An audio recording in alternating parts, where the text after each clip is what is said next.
to add Dr. Seuss the Cat in the Hat to TBS on November 28th at 11:15 a.m. because at the end of the 2004 DVD of Dr. Seuss the Cat in the Hat, the one with the trailer for the DreamWorks movie Shrek 2, when the movie is over,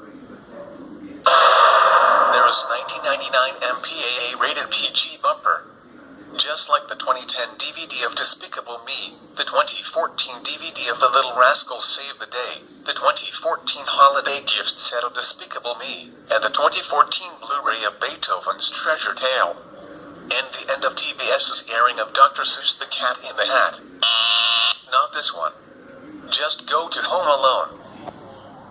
Okay, today is November 28th, 11:15 a.m. Airing Dr. Seuss the Cat in the Hat. Yes, sir.